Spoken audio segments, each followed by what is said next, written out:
എന്താ കലാപം? ആ ഗോപന്റെ എന്തോ കേസാ. മോഷണമാണ് സംഭവം എന്ന് തോന്നുന്നു. അവൻ അങ്ങനെ ചെയ്യില്ല സർ. ഏതോ ടൂറിസ്റ്റ് മദാമയുടെ കംപ്ലൈന്റ്. ഇപ്പൊ എവിടെയുണ്ട്? ഹോട്ടലുകാർ അവനെ പോലീസിൽ ഏൽപ്പിച്ചു. ഞാൻ ചിലപ്പോ ചീത്ത പറയും, ചിലപ്പോ തല്ലും. പക്ഷെ അവൻ കക്കില്ല സർ. ഞാനൊന്ന് പോയിട്ട് വരാം. അത്യാവശ്യമാണെങ്കിൽ ഞാൻ മടങ്ങി വരും. എന്റെ കൂടെ വരണം. താൻ പോയി നോക്ക്. ഉറക്കം പിടിച്ചതായിരുന്നു. പകലുറങ്ങിയാ തടിക്കും. ഫിഗർ പോകാതെ നോക്കണം. അതല്ലേ നിന്റെ മൂലധനം. ഓ, അതിനും പിണങ്ങിയോ?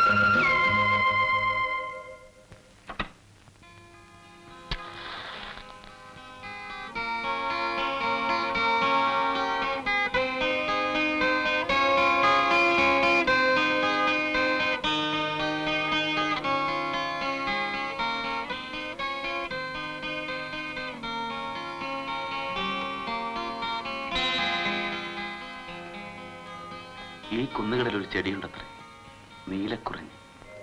12 കൊല്ലത്തിൽ ഒരിക്കലേ പൂക്കും. അതോടെ ചെടിയെ നശിക്കും.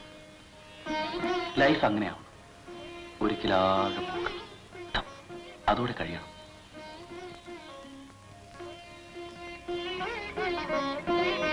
സോറി, ബുദ്ധിയുടെ ഉപയോഗം ഇല്ലാത്തവരോട് ഡിസ്കസ് ചെയ്ത് എന്റെ മണ്ടത്തരം. ആ പിന്നെ ശ്രീദേവിയെ കണ്ടില്ലേ?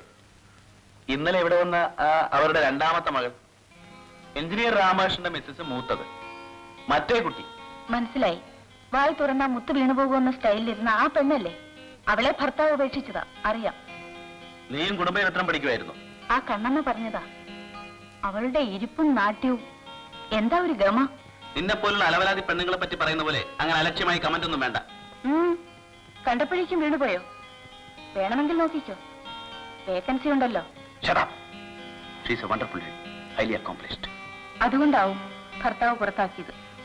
അർഹിക്കാത്തവരത്തിന് കെട്ടിക്കൊടുത്താൽ അങ്ങനെയൊക്കെ സംഭവിക്കും. നിനക്കതിനെ പറ്റി എന്തറിയാം? അഥവാ കണ്ടുമുട്ടിയാൽ തന്നെ ആ വിഷയം എടുത്തിട്ടുണ്ട്. അവൾ ആകെ അപ്സെറ്റാ.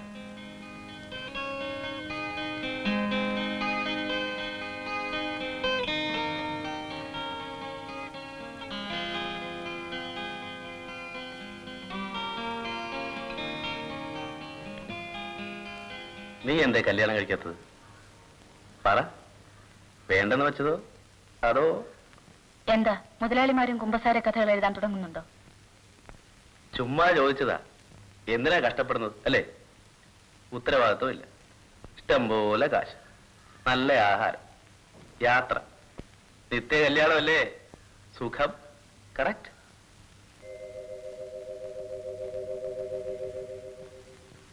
ആരോ സമ്പാദിച്ചു കൊടുത്ത കാശ് മുടിക്കാൻ ചില യൂസ്ലെസ്സുകൾ ഉണ്ടാവുമല്ലോ എന്നും അവര് വിളിക്കുമ്പോ പോകാൻ ചിലര് വേണ്ടേ?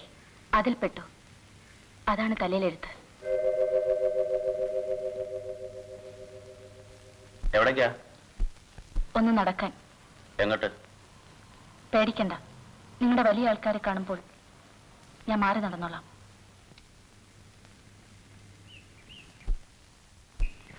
സത്യം പറയടാ. 10-24 കൊല്ലമായി ഞാൻ ഈ നാട്ടില്. ഇന്ന് വരെ ഞാൻ ഒരു ചീത്തപ്പേരുണ്ടാക്കിയിട്ടില്ല. നാട്ടുകാർക്ക് എന്റെ ജീവനാ. സത്യം പറയടാ. എന്നെ തുടരുത്. നീ അത്രയ്ക്കായോടാ? അരുത്.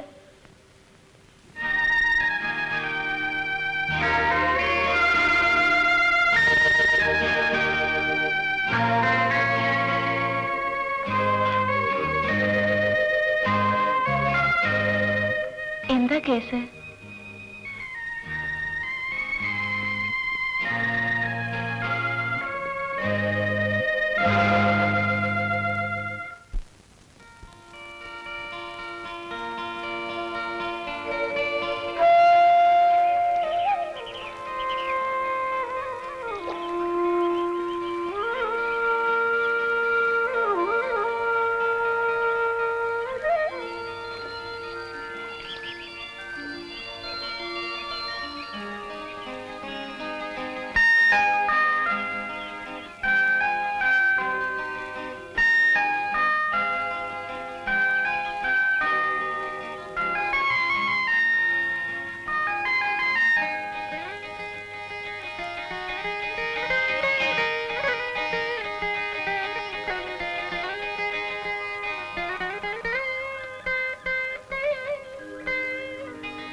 പ്രാർത്ഥിച്ചു. എന്തായിരുന്നു കേസ്? ഞാനൊന്നും കണ്ടിട്ടില്ല ചേച്ചി. ആരാ കംപ്ലൈന്റ് ചെയ്തത്? ഒരു മദാമ സ്ഥലം കാട്ടിക്കൊടുക്കാൻ വിളിച്ചപ്പോൾ രാവിലെ പോയി. ഇന്നലെയും പോയിരുന്നു. അവര് വിളിച്ചപ്പോൾ മുറിയിലും പോയി.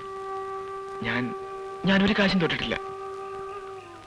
എന്നിട്ടെന്തേ? സാരമില്ല, കേസില്ലാതെ ഒഴിവായില്ലേ. പോലീസുകാര് ഭീഷണിപ്പെടുത്തി, തല്ലിയില്ല. മദാമ്മയ്ക്ക് എന്താ ഇങ്ങനെ തോന്നാൻ? ഹോട്ടലിലെ പിള്ളേർ വല്ലവരും മോഷ്ടിച്ചിട്ടുണ്ടാവും. ചെറുപ്പക്കാരിയാണോ മദാമ്മ? ഒരു തള്ള. അവര് കാശ് തന്നത് വാങ്ങാതെയാണ് ഞാൻ പോന്നത്. അശ്രീകരം. അതാണ് ദേഷ്യം. സത്യം മുഴുവൻ പറയാൻ വയ്യല്ലോ ചേച്ചി. സാരമില്ല, എനിക്ക് മനസ്സിലാവുന്നു. പോലീസുകാരേക്കാൾ പേടി അച്ഛനെയായിരുന്നു. ചേച്ചി നല്ല സമയത്ത് വന്നു.